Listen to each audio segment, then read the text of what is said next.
22 साल पहले एक साथ इस्कॉन थिएटर में रंगमंच से जुड़े हुए हैं और सब हम लोग नाटक किया करते थे। कई सारा नाटक हमने वहाँ प्ले किया है और वहीं से हम सब ने शुरुआत की है, जैसे मैं हूँ या रवि जी या संजय जी, मनोज जी, जितने भी लोग यहाँ बैठे हैं। उसके बाद हमारी शुरुआत हुई कि थोड़ा स्ट्रगल करते हैं, कुछ ना कुछ काम, तो उसके बाद जो चाहा वो मिला तो नहीं, लेकिन फिर भी कहीं रावण का कैरेक्टर प्ले किया, कहीं कुंभकर्ण, कहीं कंस, कहीं भीष्म पितामह, कहीं चाचा चौधरी में साबू, कुछ ना कुछ करता रहा। जो सोचकर मुंबई आया था वैसा कुछ काम नहीं मिला तो डिप्रेशन तो वाकई बहुत होता है। हम आए थे हीरो बनने और यहाँ हनुमान बन रहे हैं और कुछ बन रहे हैं, तो वाकई बहुत दुख तो बहुत होता है। तो उस वक्त थोड़ा मोटिवेशन की ज़रूरत होती है कि कुछ देखें भाई हम कहाँ जा रहे हैं, बनने क्या आए थे, क्या हो रहे हैं। उसके बाद पिछले 5-6 सालों से अभी हम अपने आप को बिजनेस में हमने कन्वर्ट किया है। तो कई तरह का बिजनेस भी हमने कोशिश की और अभी भी कर रहे हैं, लेकिन उसमें कामयाबी नहीं मिला है और हर बार जो है असफलता ही हासिल हुआ है। तो मैं कुछ 1-2 कहानी सुनाना चाहता हूँ जिसके माध्यम से मैं खुद भी मोटिवेट हुआ था और शायद आप लोग भी हों, क्योंकि कहानी को हम काफ़ी रिलेट करते हैं अपने आप से और खुद को मोटिवेट होते हैं। एक बार मैं सुन रहा था,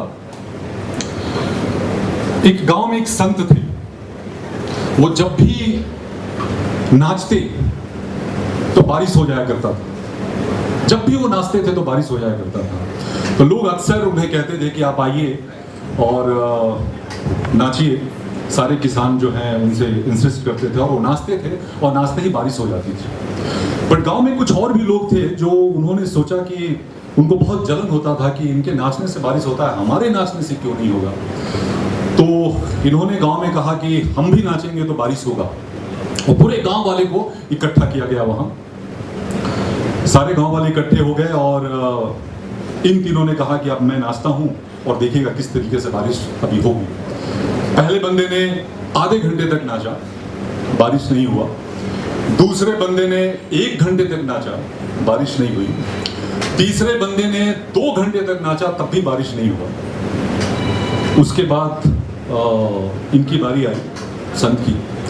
फिर इन्होंने नाचना शुरू किया। इन्होंने आधे घंटे, 1 घंटे, 2 घंटे, 3 घंटे, 6 घंटे तक इन्होंने नाचा। 6 घंटे के बाद बारिश शुरू हुई। तो इन तीनों ने इस संत से पूछा कि आखिर ऐसा क्या है जो आप जब भी नाचते हो तो बारिश हो जाता है और हम लोग नाचते तो बारिश नहीं होता, मतलब रीजन क्या है, कुछ तो यूएसपी होगा, क्या होगा वो मुझे आप बताइए। तो उन्होंने जो बात कहा वो मेरे दिल को छू गया और मुझे बहुत अच्छा लगा। उन्होंने यही कहा कि जब भी मैं नाचता हूं तो 2 चीजों का ध्यान रखता हूं। नंबर 1 कि अगर नाचूंगा तो बारिश होगी और तब तक नाचूंगा जब तक बारिश ना हो। तो ये एप्लीकेबल हर बिजनेस में होता है, हर व्यवसाय में होता है, हर सेक्टर में होता है। किसी भी चीज को अगर हम उस शिद्दत से अगर हम चाहें कि अगर हमने शुरू किया है तो हम सफल होंगे ही, और तब तक हम करते रहें जब तक सफल ना हो जाए, तो एक न एक दिन सफलता हमें 100% मिल ही जाता है। तो ये कहानी मुझे बहुत अच्छा लगा था। एक और कहानी है जो मैं सुनाना चाहता हूँ। ये 20 साल पहले हमने सुना था। उस कहानी में कहा यह गया है कि ये वैसे तो कहानी है, लेकिन अगर आप इसे अपने आप से देखते हैं, जिंदगी से जोड़कर, तो ये भी बहुत बड़ा एक मोटिवेशन है। एक बार शिव जी ने कहा कि मैं शंख नहीं बजाऊंगा। तो इंद्र जी बोले कि भगवान अगर आप शंख नहीं बजाएंगे तो बारिश नहीं होगी, क्योंकि जब आप शंख बजाते हैं तो ही बारिश होती है। शिव जी ने कहा जो भी हो, मैं अब शंख नहीं बजाऊंगा, मेरा मन।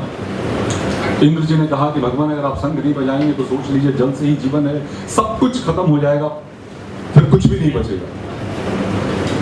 तो 5 सालों तक शिव जी जो है शंख उन्होंने बजाया ही नहीं। फिर 5 साल बाद वो आए नीचे देखने की, देखते हैं क्या हालात है। जब नीचे आए तो उन्होंने देखा कि सब कुछ जो है, मतलब नदी और तालाब सब कुछ सूख चुका है, पसीने से लथपथ, पेड़ पौधा सब कुछ, मतलब सब कुछ खत्म होने के कगार पे था। वहां पे उन्होंने देखा कि एक बंदा था जो कि हल जोत रहा। बहुत आश्चर्य हुआ उनको। वो उसके पास गए और उन्होंने कहा कि आपको पता है कि भविष्यवाणी हुई थी और बारिश नहीं होने वाला है, इसके बावजूद भी आप हल जोत रहे हैं, तो इसका मतलब कारण क्या है? तो उस किसान ने कहा कि अगर मैं हल नहीं जोतूंगा तो मेरे जो फाल हैं उसमें जंग लग जाएगा, और वैसे भी जो बैल हैं उससे मैं काम नहीं ले पाऊंगा। और काफ़ी कुछ बताने के बाद उस किसान ने ये कहा कि अगर किसी भी चीज़ का अभ्यास अगर छूट जाए तो वो काम वापस जब शुरू करते हैं तो होता नहीं। तो शिव जी को ऐसा लगा कि शायद अगर मैं शंख जब भी बजाना चाहूँ तो शायद ना बजे, तो एक बार हम ट्राई करके देखते हैं। तो शिव जी साइड में गए और जाकर जैसे ही उन्होंने शंख फूका, शंख बज गया, और जैसे ही शंख बजा इंद्र जी ने बारिश करवा दी। तो इस कहानी से जो कहानी सुनाने वाले थे उनका ये कहना था कि किसी भी चीज़ में अगर हम लगे हैं और पूरी ईमानदारी से लगे हैं, अंधकार ही अंधकार दिख रहा है लेकिन फिर भी अगर लगे हैं तो प्रकृति भी विवश हो जाती है उस चीज़ को देने के लिए। इसलिए जो भी चीज़ अगर आप चाह रहे हैं वो दूर दूर तक नहीं दिखाई दे रहा है, आप लगे रहें, एक न एक दिन सफल इंसान होता है और कामयाब होता है। दूसरा मैं ये कहना चाहूँगा, क्वांटम फिजिक्स के बारे में किसी को पता है? यहाँ पे कोई है जो क्वांटम फिजिक्स जानते हो? खैर मैं बताता हूँ। क्वांटम फिजिक्स, हम जो चीज़ भी सोचते हैं अननोइंगली, जैसे हम बैठे हैं हम कुछ भी सोच रहे होते हैं ना, तो हमारे सोचने से एक मस्तिष्क से तरंग निकलता है। वो तरंग जो है वाइब्रेट करता है और उसके वाइब्रेशन से एक एनर्जी पैदा होता है और उस एनर्जी से एक एटम बनता है। और दुनिया का हर पदार्थ, हर चीज़, चाहे ये माइक हो या कैमरा हो, वो एटम से ही बना है। सिर्फ उसका कॉन्फ़िगरेशन अगर आप चेंज कर दें तो उससे ही हर पदार्थ बना है।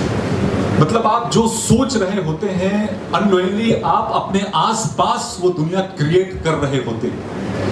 हमें पता भी नहीं होता कि हमारे साथ ऐसा खराब क्यों हो रहा है, क्योंकि हम अननोइंगली बहुत कुछ गलत सोच रहे होते हैं और वही आपके आसपास वो तरंग और फ्रीक्वेंसी और एनर्जी और एटम के रूप में आप प्रोड्यूस कर रहे होते हैं और आपके आसपास वैसा ही चीज़ क्रिएट हो रहा होता है जैसा आप सोच रहे होते हैं। इसलिए कभी भी जो है बेहतरीन अच्छी चीज़ें सोचें, गलत ना सोचें और अपनी फ्रीक्वेंसी को जितना आप बढ़ाकर रखते हैं उतना बहुत अच्छा है। जैसे कि हम सभी लोग, हमारा जो शरीर है ये 82 हर्ट्ज रेजोल्यूशन पे वाइब्रेट करता है। अगर इससे थोड़ा भी फ्रीक्वेंसी कमा तो कोई भी चीज़ में आप बहुत जल्दी इफेक्टेड होंगे।